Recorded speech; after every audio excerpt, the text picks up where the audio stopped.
Good morning, Phoenix Amore. So, Christmas is tomorrow. Now, here's what's interesting. I actually had somebody call me yesterday, and as she was hanging up, she was like, "Well, do you celebrate Christmas?" And I kind of stopped, and I was like, "Well, what do you mean?" And I know she probably wanted to laugh, but we got on the same page because just like what she knows, how people get offended very easily about religion. But I hesitated only because I also know that Christmas was really just a day that they picked to celebrate Jesus' birthday, but just Jesus was actually a Pisces. So sometimes when you have as much knowledge as I do in respect to spirituality and religion, sometimes a simple question like that, you go, well, technically, but I didn't. I just kind of was like, oh yes, I celebrate it in the sense that I'll be around family a bit, but people have always known me. I'm not really a big Christmas person. Like I don't have a tree here. Now, that's because right now I don't have any of the children with me, which is great. This is again where I talk about how God kind of gave me permission at time to set some time for yourself to keep your mind clear so that when you receive word, you can still teach people. So this morning, I actually wanted to speak about something I just posted on Facebook, right? So some of these little, I guess you can call them channeling sessions again, when we talk about the deity, when I said the Holy Trinity has gotten into me, right? So when I talk about direct sources is what I was speaking of. Now, I talk about fruit, right? Dead tree, right? If you think about trees, you think about the Garden of Eden when God told Adam and Eve, don't eat from that tree. And the serpent BS Adam and Eve and told them, oh yeah, Eve, God is just trying to hide all this magical wisdom from you guys. Eat that fruit, just defy him. So they did, and you know the story from there.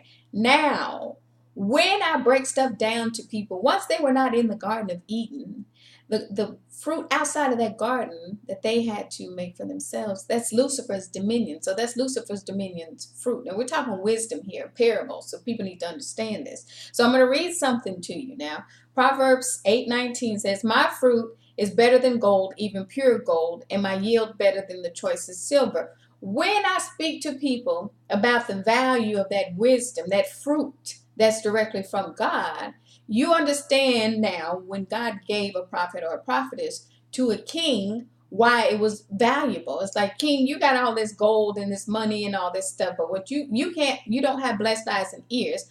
I'm going to grant you this gift of this prophet, prophetess. They would live in the castles and whatnot with the kings, queens, however you want to say it. That's the difference. We live in a different time right now. This is what I was breaking down to people. Now, this is where I want to talk about now. We're going to go to Job, this is some stuff where when I read this and I get it's deep, and that's why I was meant to kind of teach it. I don't know if I want to call it preaching, just teaching. And so the thing about it is Job 28:20. Now, or actually I'm going to do 28:18. Just the last piece of it. The price of wisdom is beyond rubies. Do you understand what that's saying? The price of wisdom is you can't buy it. That's what I was trying to school people on, okay? Now, remember when I talked about how I knew I had passed over, however you want to say it, or God pulled my spirit to talk to him that time. It's like, I got something for you to do. God could not talk to my mind, okay? He had to talk to my spirit. This is where I'm going and getting deep with you guys that really understand this stuff. So you have Job 28:20. Where then does wisdom come from? And where is the place of understanding?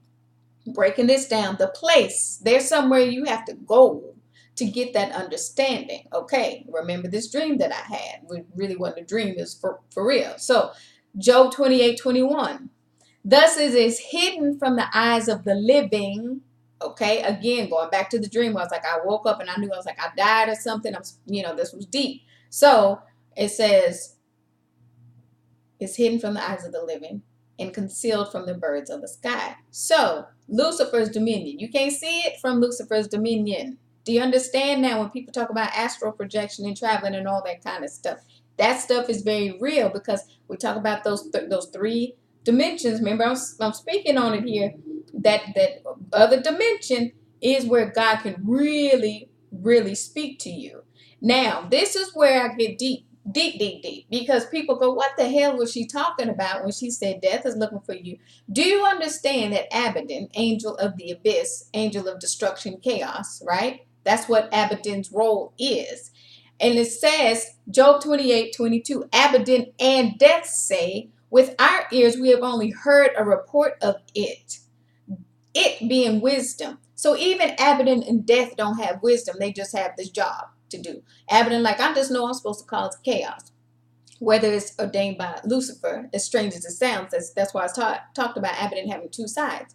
Whether it's ordained by Lucifer, destruction, destruction, or God saying, okay, you know what, it's hard-headed, I'm stepping out the way, go do what you do. This is Abaddon and Death both saying, we don't have wisdom, we just do our job. Understand how deep that is. Now, here is the final verse, and really take this in. Job 28:23. God alone understands the way to wisdom. He alone knows where it can be found. Only God, direct source, Holy Trinity, knows where the wisdom can be found. So when you go back to that experience I had where God said you need to drink this, and you're going to see some stuff. That water, Holy Spirit, drink this. And that's what I talked about, the Holy Trinity getting into me. It's like, you're going to see some crazy stuff. And now you guys see, when I say death is looking for you, as much as people want to laugh, I'm like, no, for real, Abaddon and Death were talking. Last thing I knew and saw, death was really looking for you. Now you get it. You guys have a very, very Merry Christmas and take care.